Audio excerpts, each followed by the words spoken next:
Krisis kepimpinan Perikatan Nasional semakin parah.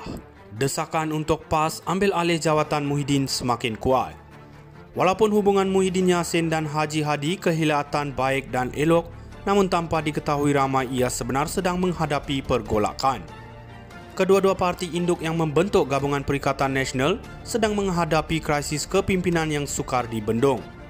Krisis kepimpinan yang merangkumi dua aspek.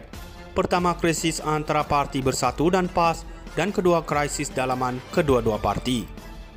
Dari maklumat yang pihak kami terima, sudah ada suara dalaman PAS mahu Haji Hadi ataupun PAS mengambil alih mengetuai Perikatan Nasional.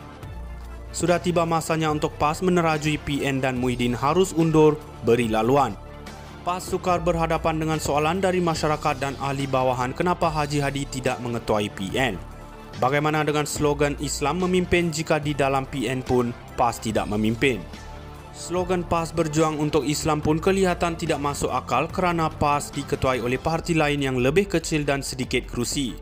Dari sudut lain pula, semua pihak tahu Haji Hadi seorang yang tidak memiliki kemampuan untuk menerajui PN kerana lack of knowledge dalam urusan mentadbir dan tidak pernah menunjuk bakat mentadbir ketika menjadi Menteri Besar dan Menteri dalam Kerajaan.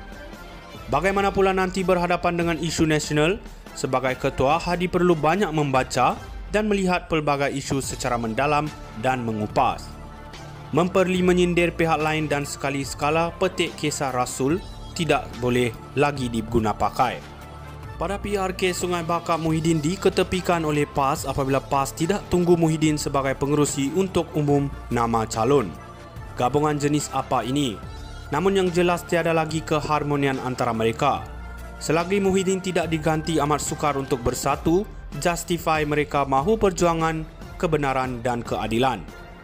Bersatu juga sudah tidak boleh menuduh pihak lawan dengan skandal dan rasuah kerana dalam bersatu memiliki pemimpin banyak kes.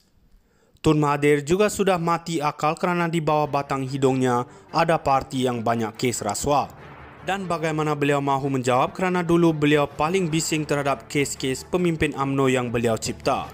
Krisis kepimpinan dalam PN dijangka semakin parah menjelang PRU16 dan lebih parah jika kes Muhyiddin disabitkan. Tidak dapat dibayangkan PAS juang Islam sambil peluk perasuah. Ini antara masalah dua parti yang bercita-cita perintah negara dalam masa yang sama memikul kepalsuan. Umpama ayam jantan yang kuat berkokok, kesana kemari tetapi ekor kelumang najis. Krisis kepimpinan Perikatan Nasional semakin parah. Desakan untuk PAS ambil alih jawatan Muhyiddin semakin kuat. Walaupun hubungan Muhyiddin Yassin dan Haji Hadi kelihatan baik dan elok, namun tanpa diketahui ramai ia sebenarnya sedang menghadapi pergolakan. Kedua-dua parti induk yang membentuk Gabungan Perikatan Nasional sedang menghadapi krisis kepimpinan yang sukar dibendung. Krisis kepimpinan yang merangkumi dua aspek. Pertama, krisis antara Parti Bersatu dan PAS, dan kedua, krisis dalaman kedua-dua parti. Dari maklumat yang pihak kami terima, sudah ada suara dalaman PAS mahu Haji Hadi ataupun PAS mengambil alih mengetuai Perikatan Nasional. Sudah tiba masanya untuk PAS menerajui PN dan Muhyiddin harus undur beri laluan. PAS sukar berhadapan dengan soalan dari masyarakat dan ahli bawahan kenapa Haji Hadi tidak mengetuai PN. Bagaimana dengan slogan Islam memimpin jika di dalam PN pun PAS tidak memimpin? Slogan PAS berjuang untuk Islam pun kelihatan tidak masuk akal kerana PAS diketuai oleh parti lain yang lebih kecil dan sedikit kerusi.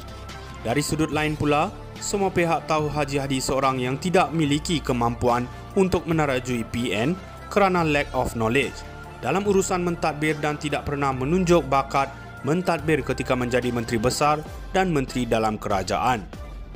Bagaimana pula nanti berhadapan dengan isu nasional? Sebagai ketua, Hadi perlu banyak membaca dan melihat pelbagai isu secara mendalam dan mengupas.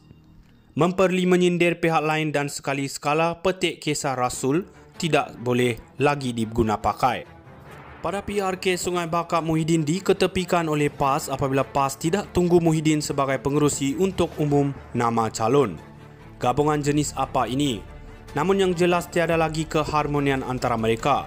Selagi Muhyiddin tidak diganti, amat sukar untuk bersatu, justify mereka mahu perjuangan, kebenaran dan keadilan. Bersatu juga sudah tidak boleh menuduh pihak lawan dengan skandal dan rasuah kerana dalam Bersatu memiliki pemimpin banyak kes. Tun Mahathir juga sudah mati akal kerana di bawah batang hidungnya ada parti yang banyak kes rasuah. Dan bagaimana beliau mahu menjawab kerana dulu beliau paling bising terhadap kes-kes pemimpin UMNO yang beliau cipta.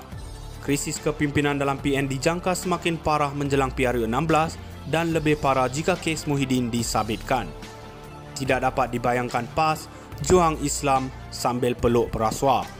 Ini antara masalah dua parti yang bercita-cita perintah negara dalam masa yang sama memikul kepalsuan. Umpama ayam jantan yang kuat berkokok, kesana kemari tetapi ekor kelumang najis. Krisis kepimpinan Perikatan Nasional semakin parah. Desakan untuk PAS ambil alih jawatan Muhyiddin semakin kuat. Walaupun hubungan Muhyiddin Yassin dan Haji Hadi kelihatan baik dan elok, namun tanpa diketahui ramai ia sebenarnya sedang menghadapi pergolakan. Kedua-dua parti induk yang membentuk Gabungan Perikatan Nasional sedang menghadapi krisis kepimpinan yang sukar dibendung. Krisis kepimpinan yang merangkumi dua aspek. Pertama, krisis antara parti Bersatu dan PAS, dan kedua, krisis dalaman kedua-dua parti. Dari maklumat yang pihak kami terima, sudah ada suara dalaman PAS mahu Haji Hadi ataupun PAS mengambil alih mengetuai Perikatan Nasional. Sudah tiba masanya untuk PAS menerajui PN dan Muhyiddin harus undur beri laluan. PAS sukar berhadapan dengan soalan dari masyarakat dan ahli bawahan kenapa Haji Hadi tidak mengetuai PN. Bagaimana dengan slogan Islam memimpin jika di dalam PN pun PAS tidak memimpin? Slogan PAS berjuang untuk Islam pun